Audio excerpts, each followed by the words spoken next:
All right, Subnautica Below Zero, the sequel to the critically acclaimed Subnautica. This is part two, the rant video of my final thoughts of the game as a whole. If you haven't watched part one yet, I suggest you do. There's gameplays and some early gameplay sharing there, along with some late gameplays as well, and some bugs that I wanted to showcase. They're all in part one. But if you're already familiar with the game as a whole and the original as well, then you're in the right place. Now, before playing Below Zero, what I did was I played the original Subnautica and finished it again one last time. When I jumped to Below Zero, everything was familiar. Like I said, everything was familiar.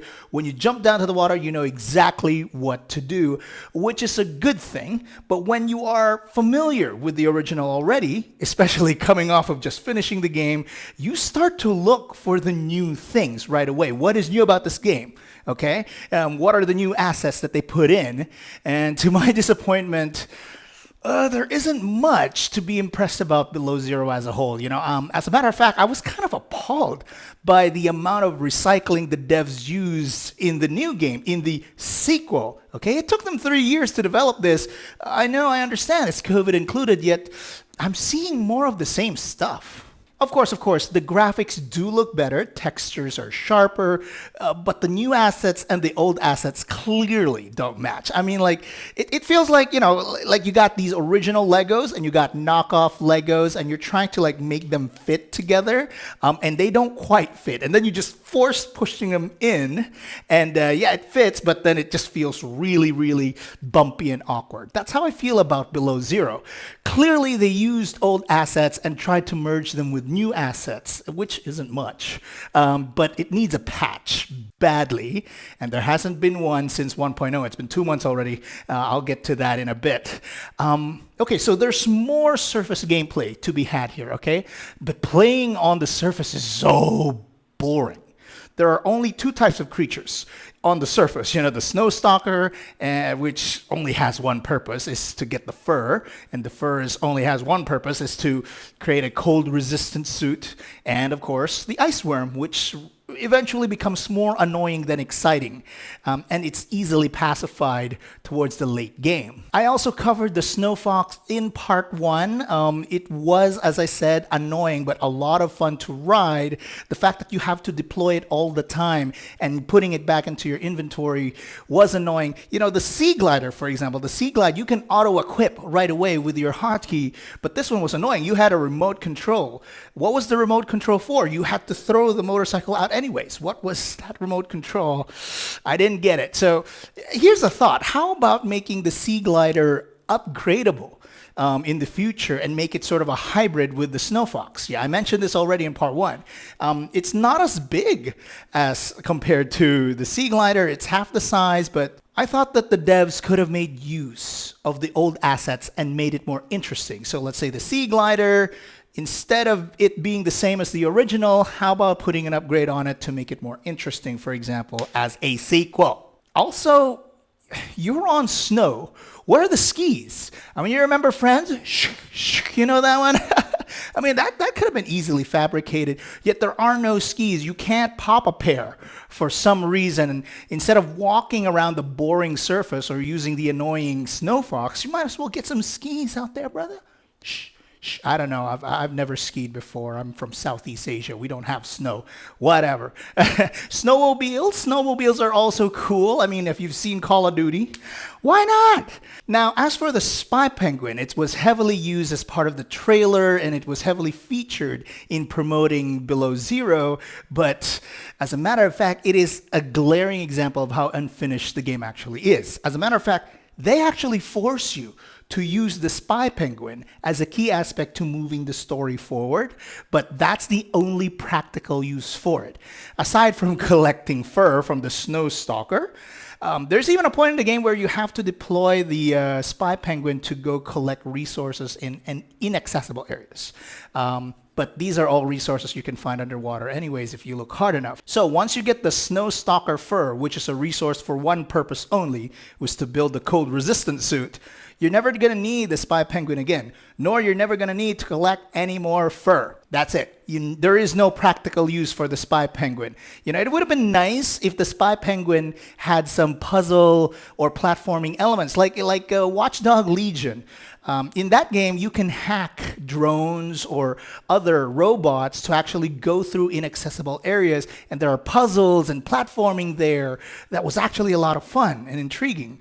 But here, not at all. The spy penguin was actually annoying. Base building is also a doozy, guys. I thought that we could be more creative in Below Zero than in the original because it's a sequel. They're building up on it.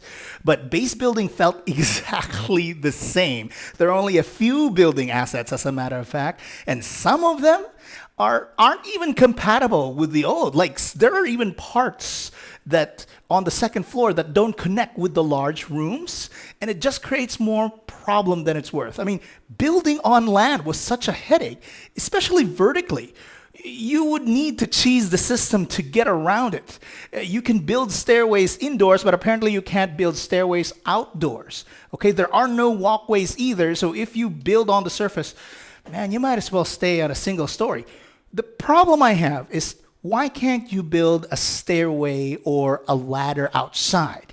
In the game, when you're actually exploring the outdoors, you're exploring the surface and abandoned bases, there are actually ladders in abandoned mines, and there are climbing mechanics there too. So meaning ladders outdoors were already embedded in the game, but apparently it wasn't put into the building system, which doesn't make sense because if you're trying to build on the surface, if you want to build bases on the surface, you can't build vertically because there's no way up outdoors. You can only build ladders indoors. So how in the world do you make that work? You have to cheese the system, sort of like trying to take advantage of different buildings, then constructing and deconstructing to get to the second floor. It was so annoying. We need outdoor ladders. There's already the animation for it. Come on, just patch this up. Teleportation is also possible towards late game, but by the time you manage to get it, you won't care about it so much. Nah, at least I didn't. I didn't feel the need to use teleportation for resources or jumping back and forth at all. The game also felt too casual. It wasn't scary like the original Subnautica. I didn't get any goosebumps. Like I would let people play Below Zero first because it's much easier. Then they play the original. The original was more mysterious, felt more daunting. In Below Zero, like what I showed in part 1, I got all the essential tools in 20 minutes of gameplay. Okay? Most of the monsters there also in the sea felt so annoying. Some were mesmerizing, but they didn't have much purpose. I also wish the game had more educational material to teach kids about deep sea diving. I really felt like this was a missed opportunity. Think about it. You could have a realistic mode, to teach you the dangers of diving too fast or rising too rapidly to the surface. You gotta respect deep sea pressure and, hearing your vehicle creak and compress as you go deeper, and that intense feeling. It wasn't really there. And it wasn't there at all. I did not fear going down deeper as long as my vehicle could actually take it. At the very least, you can make it challenging by making the surface of the water cold. What didn't make sense for me in the game is that I'd be freezing my butt off in the surface, but as soon as I jump into the water, regardless of how low or high I am, my temperature just normalizes out of the blue, just like that. That doesn't make much sense. As for the story, the story is absolutely boring, guys. The audio files you actually collect throughout the game are absolutely useless. There are no meaningful or entertaining things to listen to other than the protagonist's sister. And when you reach the part where an alien actually makes contact with the main character, it seems like the main character was a little bit too trusting to help him out on the spot. Like a Disney princess. I did appreciate the alien pointing me to the right direction every so often. It gave me purpose, it gave me drive, I knew what to do. But eventually the alien would stop and I realized I'd be, driving around the ocean aimlessly. Which leads me to my very last frustration of the game. No guidance. It's such a huge ocean and you don't know what to do next. The very first time I realized that it was going to be frustrating was when I met an NPC and the NPC told me to find her base. It was somewhere west. And this was very important because it was a key turning point in the early game. But the NPC only told me the direction. I spent hours upon hours trying to find her. The problem was, you see, your vehicle, let's say the sea truck, it can't float above sea level. So it's so awkward that you're just trying to pop up to to get a glimpse of the surface. Where's her base? Where's her base? You know, why can't the sea truck float? It can float just fine under the ocean, but it can't just pop its head out and float over so that you can see the surface. You know, that's just weird. So it was so frustrating, and I spent about an hour trying to look for it. And yeah, you know what? I gave up. I turned to desperation and I went to YouTube. Don't deny it. Don't deny it. All y'all use YouTube as well to help you get through the game one point or another. Okay, it didn't end there. So towards mid-game, your alien friend will still help you around you with your objectives, give you general directions of where to go, what to do next. That was fun. I liked that because it was challenging because it doesn't point you to the place directly, but rather a general direction, and you just have to find your way through the ocean to get to that objective. The game doesn't tell you what to do next, though, later on. Okay, you end up just roaming around aimlessly, hoping to bump into something. Anything. By the time you hit late game and you got most of the stuff, you don't know where else to go. You know, it's like that's when YouTube comes in, because it's going to tell you what to do next. And lo and behold, what happened to me was the reason why I couldn't move forward with the story was because the place I had to go was in an old surface base that I already visited. I would have never guessed that. I was aiming around the sea, the ocean. And yeah, I had to go back. Oh, well, I would have never figured it out. In the end, I don't understand why people are praising this game. It doesn't feel like a sequel, okay? It feels like an expansion DLC that took 3 years. Of course, it's just $10. I can't complain, okay? The amount of content you get for playing this game is definitely worth at least $10. I'm not saying that this isn't a fun game, okay? I enjoyed myself. I had 40 hours playing this game, base building and swimming around aimlessly. But being a Subnautica fan, I had higher expectations. When you make a sequel, it has to raise the bar. It has to be better than the original.